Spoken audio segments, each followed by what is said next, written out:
Assalamualaikum Mas, Mbak. Bagaimana kabarnya? Hari ini kita perkuliahan manajemen keperawatan ya. Untuk manajemen keperawatan kali ini kita akan belajar bagaimana mengklasifikasikan pasien dan perhitungan tenaga keperawatan atau staffing ya. Oke, saya langsung kita ke materinya ya.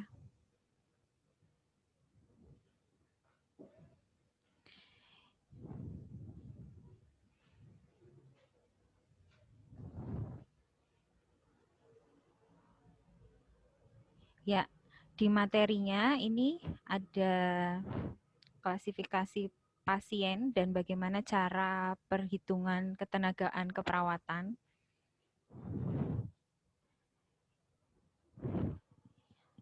Next, lanjut di slide kedua, itu ada hal-hal yang perlu dipertimbangkan dalam penentuan beban kerja perawat. Ya, jadi di sini yang perlu kalian ketahui kalau misalnya perawat itu kan ada perawat kalau di rumah sakit itu ada yang dia kerjanya macam-macam ya, di bangsal yang beda-beda. Ada yang di keperawatan anak, ada yang di keperawatan medical bedah, ya, ada keperawatan anak tadi, kemudian keperawatan maternitas yang ibu bersalin, ada juga yang di ruang ICU, ada juga yang di ruang UGD, ya. Jadi macam-macam perawat ditempatkan di bangsal-bangsalnya akan beda-beda. Nah, ketika perawat itu ada di bangsal itu nggak mungkin tanpa perhitungan. Jadi misalnya di ruang ICU, yang kalian ketahui ruang ICU itu kan ruangan yang pasien kritis, ya, pasien yang dia butuh perawatan yang intensif, ya. Jadi hampir semuanya itu dilakukan oleh perawat. Karena pasien rata-rata di ruang ICU itu pasien tidak sadar.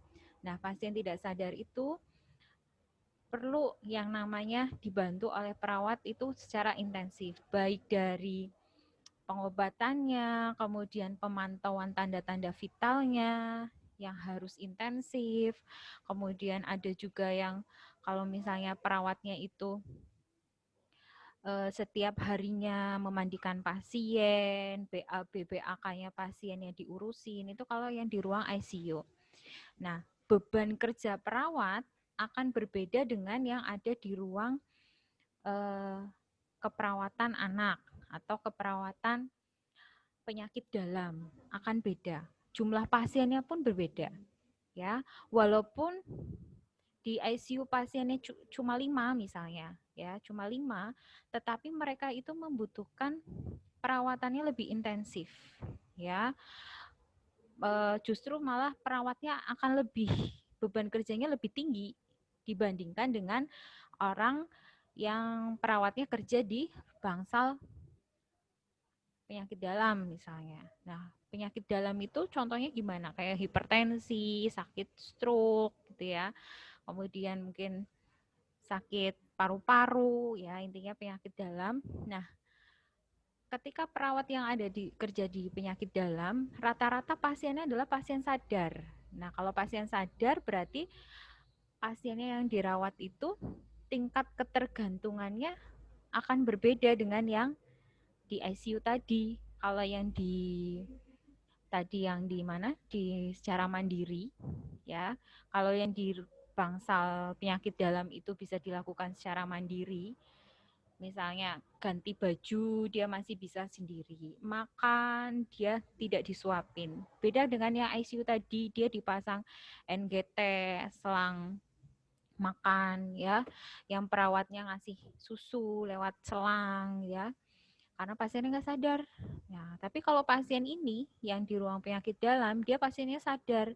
Makan dia bisa makan pakai tangan kanan, atau mungkin kalau misalnya satu sakit gitu kan ya, tangan kanan sakit, tangan kiri diinfus, masih ada bisa dibantu oleh keluarga gitu ya. Jadi ini yang perlu dipertimbangkan oleh seorang perawat ya, ketika menemui pasien beban kerjanya akan berbeda ya. Nah, bagaimana sih manajemen keperawatan terkait dengan penentuan tenaga keperawatan? Ya, nah ini perlu kalian ketahui. Kalau misalnya perawat itu kerja di rumah sakit, itu mereka nggak asal misalnya shift pagi, ayo shift pagi ini 3 orang, shift siang ini 4 orang, shift malam 5 orang misalnya.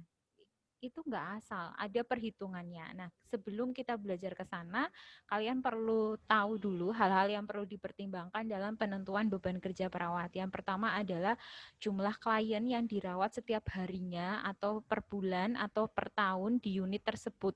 Di unit tersebut yaitu di bangsal itu. Ya, misalnya kamu adalah seorang kepala ruangan, ya. Kepala ruangan di situ ada perawat pelaksananya, ya, mau menentukan perawatnya ini mau di bangsal ini yang shift pagi berapa jumlahnya, lihat dulu dari jumlah pasien yang setiap harinya dirawat, ya, akan berbeda. Jumlah klien yang dirawat setiap hari per bulan atau per tahun itu jumlahnya berapa secara keseluruhan, ya, ada perhitungannya. Ya, ini akan mempengaruhi beban kerja perawat. Semakin banyak pasien yang dirawat, otomatis beban kerjanya akan semakin tinggi. Jadi gini, semakin tinggi rendah pasien yang dirawat, sedikit yang dirawat, itu beban kerja perawat juga akan semakin rendah juga. Ya, kemudian yang kedua adalah kondisi atau tingkat ketergantungan. Kondisi atau tingkat ketergantungan tadi saya sudah sampaikan. Kalau yang di ICU tingkat ketergantungannya akan lebih banyak, akan lebih tinggi dibandingkan dengan kondisi pasien yang di ruang penyakit dalam atau di ruang anak atau di ruang maternitas, ya, karena mereka pasiennya sadar-sadar semua, ya. Dia masih bisa diajak komunikasi, untuk perawatan dirinya itu dilakukannya itu bisa secara mandiri atau secara bantuan, tapi dengan tidak total, ya, tidak total perawatannya, tidak intensif, itu akan berbeda. Kemudian rata-rata hari perawatan. Rata-rata hari perawatannya bagaimana? Nah, maksudnya bagaimana sih rata-rata hari perawatan? Kalau di ruangan maternitas misalnya, ya, bersalin, ibu bersalin, persalinannya secara apa dulu? Kalau secara normal, ya, kalau secara normal itu perawatannya dilakukan mungkin 2 hari sudah pulang ibu bersalin, ya, setelah melahirkan 2 hari pulang, ya, karena sudah bisa langsung mobilisasi gitu, langsung bisa berdiri, langsung boleh duduk gitu, ya, nggak masalah. Beda dengan yang sesar, ya, sesar perawatannya mungkin 4 hari, 5 hari baru pulang gitu, ya, jadi akan berbeda, ya, beban kerja perawatnya akan berbeda. Kemudian yang keempat adalah pengukuran keperawatan secara langsung, perawatan tidak langsung, dan pendidikan. Jadi kalau perawatan langsung itu ya seperti kalian langsung ke pasien gitu, langsung datang gitu, ya. Jadi kalau ini pasien butuh apa, butuh suntik, butuh perawatan luka, nah langsung itu namanya perawatan langsung. Kemudian ada juga perawatan tidak langsung. Perawatan tidak langsung itu yang seperti apa? Mempersiapkan diri. Jadi kalau misalnya perawatnya itu mau perawatan luka tadi, ya, mau merawat luka langsung gitu, ya, ke pasien, kan butuh persiapan. Ada menyiapkan alat, bahan, obat-obatan, ya, plesternya, kemudian kasanya yang steril, alatnya yang steril, dan lain-lain, ya. Kemudian ada juga yang pendidikan kesehatan, ya. Pendidikan kesehatan, ya, kita penkes, ya. Kalau pasien diare kita penkes, enggak cuma ke pasien tapi juga ke keluarganya. Kemudian yang kelima, frekuensi, ya, frekuensi berapa kali tindakan keperawatan yang dibutuhkan oleh klien.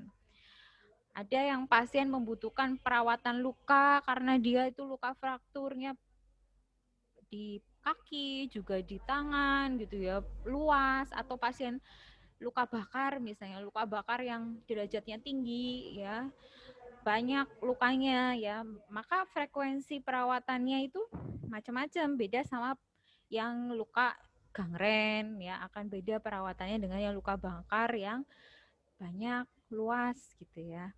Itu akan berbeda. Ada yang pasien A butuh dirawat lukanya cukup ya 3 hari sekali.